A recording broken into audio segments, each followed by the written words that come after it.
நீங்க நம்ம loan channel பார்த்தீங்கன்னா HDFC பேங்க்ல ஒரு கஸ்டமர் பர்சனல் லோன் அப்ளை பண்ணணும் அப்படின்னா அவங்க என்னென்ன டாக்குமெண்ட்ஸ் வந்து ரெக்யர்மெண்ட் HDFC பேங்க் சைடில். ரெண்டாவது பார்த்தீங்கன்னா அவங்க அந்த டாக்குமெண்ட்ஸ் வாங்கிட்டு எப்படி அவங்க லோன் வந்து சாங்ஷன் பண்றாங்க அப்படிங்கிறதையும் நம்ம வீடியோல தொடர்ந்து நம்ம பார்க்க போறோம்.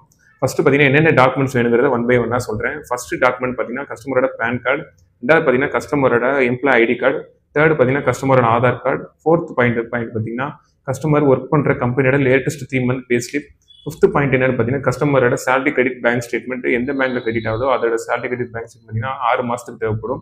இந்த 5 டாக்குமெண்ட் மட்டும் இருந்தால் போதும் லோனை வந்து அப்ளை பண்ணிக்கலாம் கஸ்டமருக்கு HDFC பேங்க்ல. இப்போ ரெண்டாவது நான் சொல்றது பார்த்தீங்கன்னா கஸ்டமருக்கு வந்து எப்படி என்ன பேசிஸ்ல வந்து லோன் வந்து HDFC பேங்க் வந்து சாங்ஷன் பண்றாங்க அப்படிங்கிறத லிஸ்ட் அவுட்டாக நான் சொல்றேன். ஃபர்ஸ்ட் பார்த்தீங்கன்னா கஸ்டமரோட சேலரி பார்த்தீங்கன்னா 25,000 எபோவ் சேலரி கிரெடிட் ஆனால் மட்டும்தான் லோன் வந்து HDFC பேங்க்ல அப்ளை பண்ண முடியும். அதுக்கு பிலோ இருக்கு அப்படின்னா கேஸ் வந்து ஆட்டோமேட்டிக்காக வந்து ரிஜெக்ட் ஆகும். ரெண்டாவது பார்த்தீங்கன்னா கஸ்டமரோட சிபில் ஸ்கோர் பார்த்தீங்கன்னா 700+ இருக்கணும். மூணாவது பார்த்தீங்கன்னா கஸ்டமர் பார்த்தீங்கன்னா ஒரு பிரைவேட் லிமிடெட் கம்பெனியில் அப்படி இல்லைனா ஒரு கவர்மெண்ட் கம்பெனில இருந்து ஒர்க் பண்ணுறாங்க அப்படின்னா மட்டும்தான் லோன் வந்து சாங்ஷன் ஆகும். இதை தவிர்த்து பார்த்தீங்கன்னா ஒரு கஸ்டமர் வந்து ப்ரொப்ரைட்டர்ஷிப் கம்பெனியில் ஒர்க் பண்ணுவாங்க, அப்படி இல்லைனா பார்ட்னர்ஷிப் கம்பெனியில் ஒர்க் பண்ணுறாங்க, அப்படி இல்லைனா பை ஹேண்டாக தான் சேலரி வாங்குறாங்க அப்படின்னா HDFC பேங்க்ல இந்த கஸ்டமர் வந்து லோன் வந்து சாங்ஷன் ஆகாது.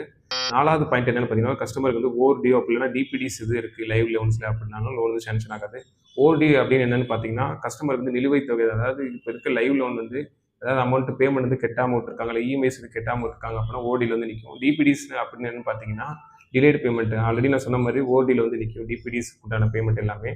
ஸோ இந்த வீடியோ பார்த்துட்டு இருக்க யாராச்சும் உங்கள் ஃப்ரெண்ட்ஸுக்கு உங்களுக்கு பர்சனல் லோன் வந்து நீடுது இருக்குது, இல்லை பர்சனல் வந்து டவுட்ஸ் இருக்குது அப்படின்னா எனக்கு வந்து தைரியமாக என்னோட மொபைல் நம்பருக்கு வந்து கான்டாக்ட் பண்ணுங்கள்.